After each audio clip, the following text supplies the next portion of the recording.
HS second year final যদি দিব ওলাইছা তেতিয়াহ'লে এইবাৰ কৰা কিছুমান নতুন চেঞ্জৰ বিষয়ে তোমালোকে জানি লোৱাটো উচিত।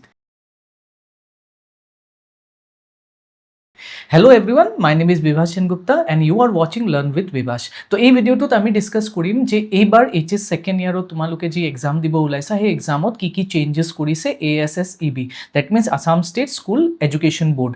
তো বোৰ্ডটো যিহেতু চেঞ্জ হৈ গৈছে, সেবা আৰু এসেক এতিয়া একেলগ হৈ গৈছে, যদিও আমি ৱেবছাইটত ইণ্ডিপেণ্ডেণ্টলি দেখা পাওঁ, কিন্তু এটাই অৰ্গেনাইজেশ্যনে চলায়, ইনষ্টিটিউশ্যনে চলায়, আৰু সেইটো হ'ল ASSEB। তো ASSEB কৰা কিছুমান ৰুলছ এণ্ড ৰেগুলেশ্যনছৰ কথা আমি জানি লওঁ, যোনটো তোমালোকৰ এইচএস সেকেন্ড ইয়াৰত দৰকাৰ হ'ব। তো মই তোমালোকক ডাইৰেক্ট অফিচিয়েল নটিফিকেশ্যনটো দেখাই দিছোঁ।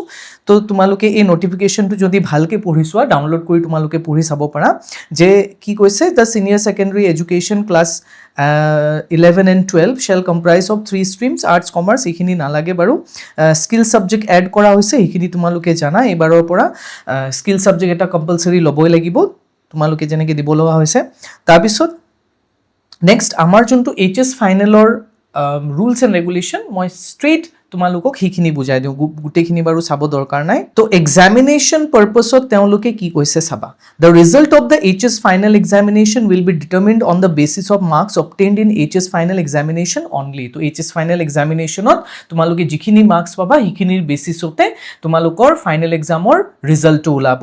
কেতিয়াবা কনফিউজন হৈ যায় যে আমি দিয়া ইউনিট টেষ্ট বা টেষ্ট যিবিলাক হৈ থাকে কলেজত, সেইবিলাকৰ ওপৰত বেচিছত বা হাফ ইয়াৰলিৰ বেচিছত আমাৰ মাৰ্কছটো আহিব নেকি? এবছলিউটলি নট। ইয়াতে ক্লিয়াৰলি মেনশ্যন কৰিছে যে ফাইনেলত যোনখিনি তোমালোকে পাৰফৰ্ম কৰিবা, যেনেকুৱা মাৰ্কছ আহিব সেইটোৰ ওপৰতে তোমালোকৰ ৰিজাল্ট ওলাব।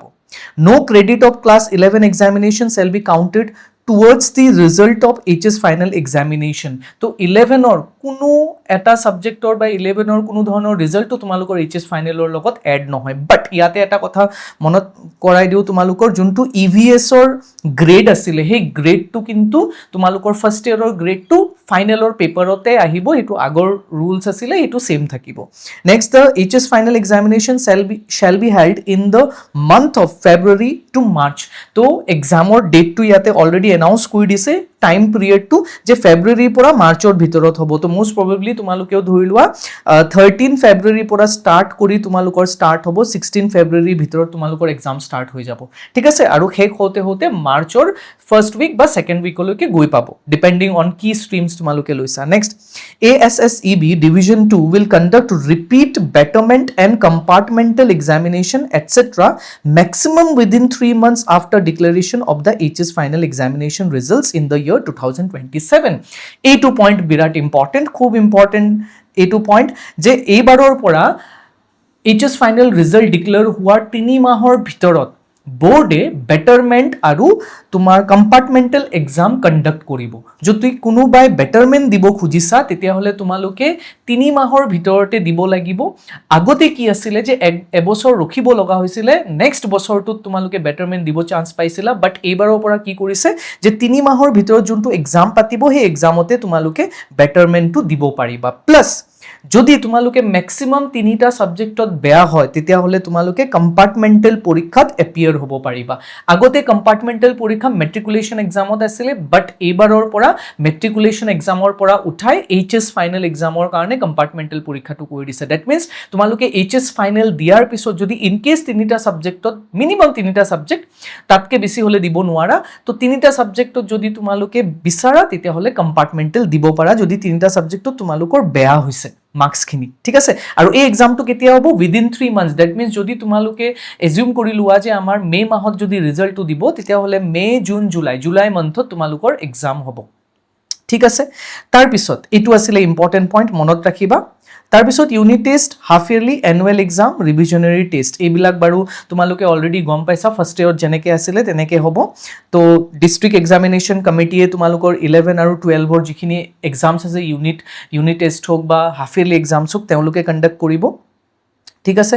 তাৰপিছত ডিষ্ট্ৰিক্ট এক্সামিনেশ্যন কমিটিয়ে আকৌ তোমালোকৰ প্ৰি টেষ্ট কণ্ডাক্ট কৰিব, সেইটো notification according to different districts তেনেকৈ ওলাই যাব তোমালোকে, গতিকে সেইখিনি তেনেকৈ চাবা, ইয়াতে আৰু বেলেগ একো নাই। তাৰপিছত পাৰ্চেণ্টেজ অফ এটেণ্ডেঞ্চ, ইয়াতে তোমালোকৰ এটেণ্ডেঞ্চৰ কথা কৈছে, 75% এটেণ্ডেঞ্চ ক্লাছত থাকিব লাগিব, তেতিয়াহে তোমালোকে HS ফাইনেল দিব পাৰা। যদি তাতকৈ তলত হয় তেতিয়াহ'লে স্কুলে তোমালোকক পৰীক্ষা দিব নিদিবও পাৰে। ঠিক আছে, গতিকে তোমালোকে চাবা যে 75%ৰ তলত যাতে এটেণ্ডেঞ্চ নাথাকে।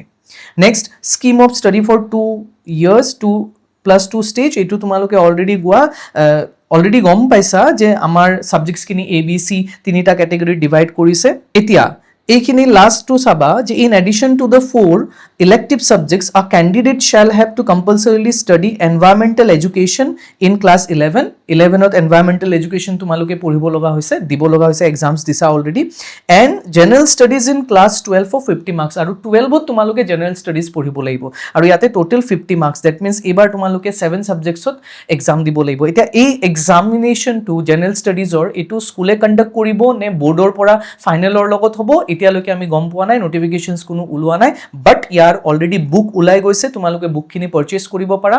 মই এই ভিডিঅ'টোৰ শেষত তোমালোকৰ বুকৰ নামখিনি প্লাছ চিলেবাছটো মই কৈ দিম, গতিকে জেনেৰেল ষ্টাডিজৰ বিষয়ে যদি কাৰোবাৰ কিবা ডাউট আছে তেতিয়াহ'লে ভিডিঅ'টো শেষলৈকে চোৱা। তো জেনেৰেল ষ্টাডিজ তোমালোকে HS ছেকেণ্ড ইয়াৰত পঢ়িব লাগিব, ডেট মিনছ HS ছেকেণ্ড ইয়াৰত তোমালোকৰ যি 6টা ছাবজেক্ট আছে তাৰ বাহিৰে জেনেৰেল ষ্টাডিজৰ পেপাৰতো এক্সাম দিব লাগিব, আৰু এই পেপাৰটো 50 মাৰ্কছৰ হ'ব। 50 মাৰ্কছৰ ভিতৰত আকৌ তোমালোকৰ প্ৰজেক্ট এণ্ড থিয়ৰী পেপাৰ থাকিব, তো দুটা বেষ্ট 50 মাৰ্কছ হ'ব, আৰু ইয়াৰ যোনটো মাৰ্কছটো সেইটো টোটেল মাৰ্কছৰ লগত এড নহয়, যেনেকৈ EVSTৰ গ্ৰেড আহিব তেনেকৈ জেনেৰেল ষ্টাডিজৰ গ্ৰেড আহিব ফাইনেলৰ পেপাৰত, ঠিক আছে।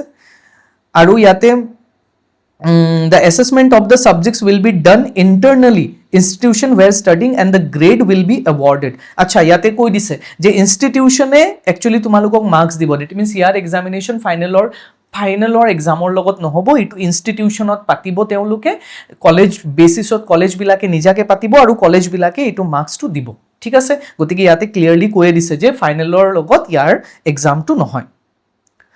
তাৰপিছত এইখিনি হ'ল তোমালোকৰ ছাবজেক্ট, ষ্ট্ৰীম ৱাইজ ছাবজেক্টছখিনি ইয়াতে দিছে, সেইখিনি আমাৰ দৰকাৰ নহয়। তাৰপিছত এইখিনি ইম্পৰ্টেণ্ট, পাছিং ক্ৰাইটেৰিয়া। তো 5 মাৰ্ক ফৰ ক্লাছ 11ত 5 মাৰ্কটো কিমান আছিলে? In the class 11 examination a candidate has to pass in both the MCQ type part and descriptive type part. তো যিহেতু তোমালোকৰ MCQ আহিব, তো MCQত তোমালোকে পাছ কৰিব লাগিব, আৰু ডেছক্ৰিপটিভতো ছেপাৰেটলি পাছ কৰিব লাগিব, এণ্ড টোটেল পাৰ্চেণ্টেজ তোমালোকৰ হ'ব লাগিব 33%। ডেট মিনছ আগতে য'ত 30%ত পাছ হৈ গৈছিলা, এতিয়া তোমালোকে 33% মাৰ্কছ পাবই লাগিব যেনেকৈ নহওক কিয়। As well as in the practical and project portion, তো প্ৰেক্টিকেলতো তোমালোকে ছেপাৰেটলি প্ৰেক্টিকেলত পাছ কৰিব লাগিব, আকৌ যোনটো থিয়ৰী পেপাৰ তাতেও পাছ কৰিব লাগিব, আৰু যদি প্ৰজেক্ট আছে প্ৰজেক্টতো ভাল মাৰ্কছ আনিব লাগিব। তো টোটেল মাৰ্কছ ছেপাৰেটলি কাউণ্ট কৰা হ'ব 33% অভাৰঅল। তাৰপিছত ASSE will be issue instruction to internal examination committee to prepare 4 sets of OMR for selected subjects to conduct the examination. The list of selected subjects shall be notified time to time. তো গতিকে তোমালোকৰ internal examination যোনটো হ'ব তাতে তোমালোকৰ বৰ্ডৰ পৰা যোনটো ডিষ্ট্ৰিক্ট বৰ্ড আছে তাৰ পৰা OMR শ্বীট আহিব, সেইটো একৰ্ডিংলি যেতিয়া হ'ব এক্সাম তেতিয়া তোমালোকে নটিফিকেশ্যন পাই যাবা, বাট ফাইনেলত তোমালোকৰ MCQ থাকিব এণ্ড থিয়ৰী থাকিব। After completion of the evaluation of the scripts and online posting, এইখিনি 11ৰে হয়, 11 নালাগে আমাক, এইটো আমি চাওঁ। Passing criteria, pass marks for HS final year examination. HS final year এক্সামিনেশ্যনত পাছ মাৰ্ক কিমান? The minimum pass mark is 33%। তো 33% তোমালোকে মিনিমাম পাব লাগিব। ডেট মিনছ যদি তোমালোকৰ 100 মাৰ্কছৰ পেপাৰ হয় তেতিয়াহ'লে 100ৰ ভিতৰত তোমালোকে 33 মাৰ্কছ পাব লাগিব ইন অৰ্ডাৰ টু পাছ, আৰু যদি তোমালোকৰ 70 মাৰ্কছৰ পেপাৰ হয় তেতিয়াহ'লে 70 মাৰ্কছ হ'লে তোমালোকে পাব লাগিব 23.1 মাৰ্ক। অ'কে, 23.1 বুলি আহিছে, বাট 23 মিনিমাম 23 ৰাউণ্ড ফিগাৰ যদি কৰোঁ আমি 23 আউট অফ 70 পাব লাগিছিল, য'ত এইটো আগতে আছিলে 21, বাট এতিয়া কিমান পাব লাগে? এতিয়া 23 পাব লাগে। আৰু যোনটো প্ৰেক্টিকেল মাৰ্ক আছিলে হয়নে 30 মাৰ্কছ, তো প্ৰেক্টিকেলৰ 30 মাৰ্কছত প্ৰেক্টিকেলত তোমালোকে পাব লাগিব 9.9, ডেট মিনছ around 10 মাৰ্কছ পাব লাগিব। তো ইয়াতে যদি 1 মাইনাছ কৰি দিয়ে, ডেট মিনছ প্ৰেক্টিকেলত তোমালোকে এটলিষ্ট 10 মাৰ্কছ স্ক'ৰ কৰিব লাগিব, তেতিয়াহে তোমালোকে প্ৰেক্টিকেলত পাছ কৰিবা, আৰু থিয়ৰীত 23 মাৰ্কছ স্ক'ৰ কৰিব লাগিব, তেতিয়া থিয়ৰীত পাছ কৰিবা, আৰু এই দুটাটো ছেপাৰেটলি পাছ কৰিলেহে তোমালোকৰ মাৰ্কছটো কি হ'ব? পাছ বুলি কাউণ্ট হ'ব। প্লাছ যদি 70 মাৰ্কছৰ পেপাৰ হয়, ইয়াতে তোমালোকৰ 35 মাৰ্কছৰ কি থাকিব? MCQ প্লাছ 35 মাৰ্কছৰ কি থাকিব? তোমালোকৰ থিয়ৰী। তো 35ত তোমালোকে বেলেগকৈ MCQত পাছ কৰিব লাগিব, আৰু 35ৰ ভিতৰত বেলেগকৈ আকৌ তোমালোকে থিয়ৰীত পাছ কৰিব লাগিব, ঠিক আছে। গতিকে 35ৰ ভিতৰত যদি তোমালোকে চোৱা তেতিয়াহ'লে 11.55 মাৰ্কছ পাব লাগিব 35ত। যদি MCQত পাছ কৰিব লাগে, যদি 35 মাৰ্কছৰ যদি কুৱেশ্যন আহে আউট অফ 70, তেতিয়াহ'লে তোমালোকে MCQত 11.55 পাব লাগিব। সিমিলাৰলি থিয়ৰিটো তোমালোকে 11.55 পাব লাগিব। এইটো হ'ল passing marks separately MCQ and theory. আৰু যদি 100 মাৰ্কছৰ পেপাৰ হয়, তো 100 মাৰ্কছৰ পেপাৰ হ'লে তোমালোকৰ 50 মাৰ্কছৰ MCQ যদি দিয়ে, ঠিক আছে, তো 50 মাৰ্কছৰ MCQ হ'লে তেতিয়াহ'লে তোমালোকে 16.5 মাৰ্কছ পাব লাগিব ইন অৰ্ডাৰ টু পাছ। তো MCQ যদি 50 মাৰ্কছৰ আহে তেতিয়াহ'লে 16.5 মাৰ্কছ তোমালোকে কম্পালচৰি পাব লাগিব। গতিকে আই হোপ তোমালোকে ধুনীয়াকৈ বুজি পাই গৈছা যে কেনেকৈ তোমালোকৰ মাৰ্কছটো কাউণ্ট হ'ব। Then for a subject having practical project parts, the minimum pass mark shall be 33%. Already মই ক'লো projectতো 33% পাবই লাগিব তোমালোকে। Of the marks allotted to the theory part, 33% marks of the allocated to the practical project part. তো থিয়ৰিত বেলেগকে 33% পাব লাগিব আৰু তোমাৰ প্ৰেক্টিকেলত বেলেগকে বা প্ৰজেক্টত বেলেগকে 33 মাৰ্কছ পাব লাগিব। তেতিয়াহে তোমালোকৰ টোটেল 33 মাৰ্কছটো হ'ব। In HS course curricula, the student must have to appear in 6 subjects. Now এই পইণ্টটো খুবেই ইম্পৰ্টেণ্ট। বহুত ষ্টুডেণ্টছে এনেকুৱা ভাবি থাকে যে আমাৰ 4th ছাবজেক্টটো আমি এক্সাম নিদিলেও হ'ব। য়েছ, যোৱাবাৰলৈকে এইটো আছিলে যে তোমালোকে 4th ছাবজেক্টটো যদি এক্সাম নিদিয়া তথাপিও তোমালোকে পাছ কৰিবা, বিকজ তাৰ মাৰ্কছটো টোটেল মাৰ্কছৰ লগত কাউণ্ট নহয়। বাট এইবাৰৰ পৰা তোমালোকে কম্পালচৰিলি 6 মাৰ্কছ 6 ছাবজেক্টত এপিয়াৰ হ'বই লাগিব। ইয়াতে ক্লিয়াৰলি লিখি দিছে, you have to appear in 6 subjects though, and the result will be declared as pass only if the students will secure 33% marks in aggregate. আৰু গোটেইখিনিত 33% মাৰ্কছ যদি পোৱা তেতিয়াহে তোমাক কি বুলি ক'ব, পাছ বুলি ক'ব। In spite of the fact that even if he fails in one subject, যদি তুমি এটা ছাবজেক্টতো ফেইল কৰা, ঠিক আছে, ডেট মিনছ ছাপ'জ তোমাৰ 4th ছাবজেক্টত তুমি ফেইল হৈ গ'লা, তথাপিও তোমাক পাছ বুলি ডিক্লেয়াৰ কৰা হ'ব। তাৰমানে 4th ছাবজেক্টৰ মাৰ্কছটো টোটেল মাৰ্কছত কাউণ্ট হ'ব পাৰে, বাট যদি ফেইল কৰা তেতিয়া কাউণ্ট নহ'ব, ঠিক আছে। However passing in HS English and MIL OLT is compulsory. তো তোমালোকৰ 4টা যোনটো ইলেক্টিভ, 4টা ইলেক্টিভৰ ভিতৰত এটাত যদি ফেইল কৰা তথাপিও তোমালোকে যদি 33% এগ্ৰিগেট মাৰ্কছ হৈ আছে তোমালোক পাছ কৰিবা। বাট যদি তোমালোকে ইংলিছ আৰু MILত ফেইল কৰা তেতিয়া কিন্তু ফেইল। এটা ছাবজেক্টত ফেইল কৰিলে ফেইল, সেইটোত কোনো পাছিঙৰ চান্সেছ নাই। Then passing criteria, as a candidate has offered 6 subjects, the decision is to determine the best 5 subject may be taken by the admitting institution employer. তো তোমালোকৰ 5টা সাবজেক্ট কাউন্ট কৰা হ'ব যেতিয়া তোমালোকে এডমিশন ল'ব যাবা, ঠিক আছে, এইটো এডমিশনৰ টাইমত। Further, it is informed that ASSEB does not calculate, declare, inform percentage of marks. তো হাই সেকেন্ডাৰী বোৰ্ডে তোমালোকৰ percentage of marks declare নকৰে। If the percentage of marks is required for higher education or in employment, the calculation, if any, may be done by admitting institution or employer. আৰু যদি percentage দৰকাৰ হয় তো যোনটো college বা য'ত তোমালোকে চাকৰিৰ কাৰণে এপ্লাই কৰিব গৈছা তেওঁলোকে নিজে নিজে পাৰ্চেণ্টেজ তোমালোকৰ মাৰ্কছৰ বেচিছত ওলাই ল'ব পাৰে, কিন্তু তোমালোকৰ মাৰ্কশ্বিটত কোনো পাৰ্চেণ্টেজ মেনশ্যন নাথাকে। ASSEB will award subject wise grades to the candidates. এইবাৰ কিন্তু তোমালোকক গ্ৰেডছ দিব, মাৰ্কছ থাকিব, লগতে তোমালোকৰ সাবজেক্ট ওয়াইজ কি দিয়া হ'ব, গ্ৰেডছ দিয়া হ'ব।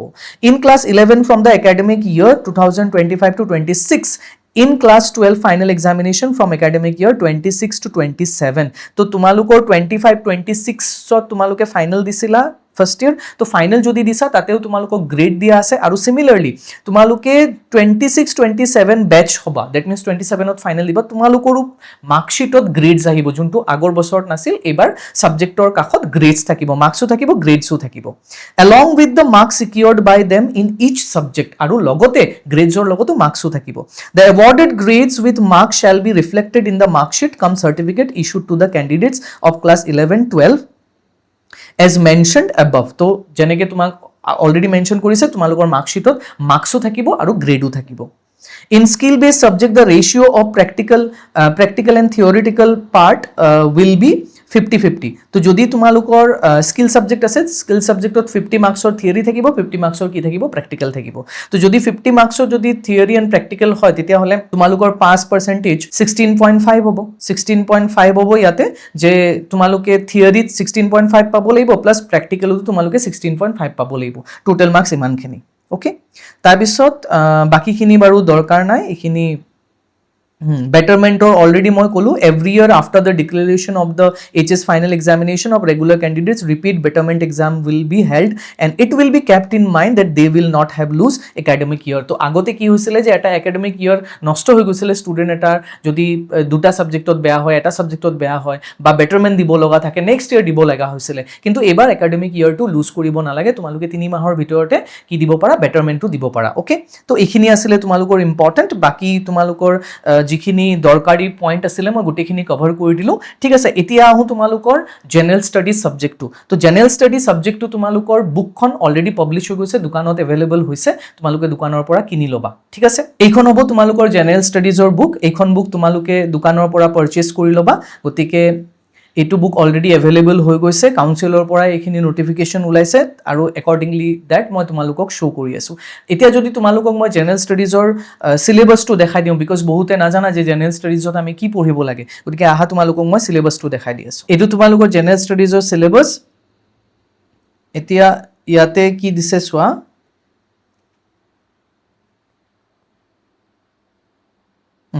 এইটো গ্ৰেড মাৰ্কছখিনি ইয়াতে দিছে। জেনেৰেল ষ্টাডিজত তোমালোকৰ গ্ৰেড মাৰ্কটো কেনেকৈ কাউণ্ট কৰা হ'ব, তো বিটুইন 80% to 100% যদি মাৰ্কছ পোৱা, উইচ ইজ 40 to 50 ভিতৰত যদি তোমালোকৰ মাৰ্কছ থাকে, তেতিয়াহ'লে তোমালোকৰ গ্ৰেড A হ'ব। 60% to 79%, ডেট মিনছ তোমালোকে 30 মাৰ্কছৰ পৰা 39 মাৰ্কছৰ ভিতৰত যদি পোৱা, তেতিয়াহ'লে তোমালোকৰ গ্ৰেড B হ'ব। 40% to 59%ৰ ভিতৰত যদি পোৱা, ডেট মিনছ 20 মাৰ্কছৰ পৰা 29ৰ ভিতৰত যদি পোৱা, তেতিয়াহ'লে গ্ৰেড C হ'ব। আৰু পাৰ্চেণ্ট 0ৰ পৰা 39% যদি পোৱা, ডেট মিনছ 0 মাৰ্কছৰ পৰা 19 মাৰ্কছৰ ভিতৰত যদি পোৱা, তেতিয়াহ'লে তোমালোকৰ গ্ৰেডটো D আহিব এক্সামিনেশ্যনত। ঠিক আছে, দেন তোমালোকৰ চিলেবাছটো এইটো হ'ব। পেপাৰটো total 1 hour 30 minutes, that means 1.5 ঘণ্টাৰ পেপাৰ হ'ব, টোটেল 50 মাৰ্কছৰ। আৰু থিয়ৰিটো তোমালোকৰ এক্সামিনেশ্যন হ'ব 40 মাৰ্কছ, আৰু প্ৰেক্টিকেল বা প্ৰজেক্ট হ'ব তোমালোকৰ 10 মাৰ্কছৰ প্ৰজেক্ট হ'ব। তো তোমালোকৰ ইউনিটছ কেইটাৰ নাম কি? ফাৰ্ষ্ট ইউনিটটো হ'ল ছ'চিঅ' ইকনমিক ষ্ট্ৰাকচাৰ। ইয়াতে তোমালোকৰ introduction to socio' economic structure and its current trends, north east and our neighbourhoods, এইখিনি আছে। Unit 2 inculcation of scientific temper, ইয়াতে contemporary science and technology, impact of scientific temper and uses of technology in the present social context, cybercrime ecosystem, এইখিনি হ'ব তোমালোকৰ unit 2। Unit 3 cultural heritage, য'ত থাকিব unity in diversity, removal of social barriers, equality of sexes, nation building. Unit 4 importance of CCA, NCC, NSS, scouts, guides, etc., music, drama, dance, debate, recitation, etc. as CCA, co-curricular activities যোনটো হয় তাৰ ওপৰত এইটো unit এটা দিছে। Indian knowledge system, contribution from the ancient past till now, Indian knowledge ছিষ্টেমৰ ওপৰত এটা unit আছে, য'ত ইণ্ডিয়ান ফিলচফিকেল ছিষ্টেম পাবা, Vedic mathematics, Indian astronomy, yoga and meditation, ayurveda, indian arts forms, town planning, governance, public administrations, এইখিনি থাকিব তোমালোকৰ ইউনিটছত। Next Indian কনষ্টিটিউশ্যনৰ nature of Indian constitution, constitutional obligation, এইটো অলমষ্ট তোমালোকে পলিটিকেল চায়েন্সত ফাৰ্ষ্ট ইয়াৰত পঢ়ি আহিছা। নেচাৰ এণ্ড কনজাৰ্ভেশ্যন, এটা এনভাইৰমেণ্টৰ চেপ্টাৰো আছে। Importance and impact of nature, learning, protection of environment, energy conservation, wildlife conservation. Next unit 2 unit 8 commerce and entrepreneurship development, importance of commerce education for entrepreneurship development, তাৰপিছত technological intervention in commerce education and financial literacy. Number 9 workforce education, soft skills, digital skills, industry specific skills. আৰু number 10 হ'ল human rights ত তোমালোকে কি পঢ়িব লাগিব, universal declaration of human, এইখিনি তোমালোকে পঢ়িব লাগিব। ঠিক আছে, য'ত থাকিব তোমালোকৰ rights and significance, the responsibility of individuals, community and business in promoting human rights, the relationship between human rights and sustainable development goal, right to information, right to public service act 2012 amendment in 2024, the protection of children from sexual offences act 2012, এইখিনি তোমালোকে ইউনিটত পঢ়িব লাগিব general ষ্টাডিজত। গতিকে খুব important হয়, আৰু যিখিনি topic units ইয়াতে দিছে সেই ইউনিটছখিনি তোমালোকৰ কাৰণে খুব দৰকাৰ, বিকজ আফটাৰ HS যেতিয়া তোমালোকে কম্পিটিটিভ এক্সামছ দিবা, তেতিয়া এইখিনি টপিকছৰ ওপৰত lots and lots of questions তোমালোকে দেখা পাবা।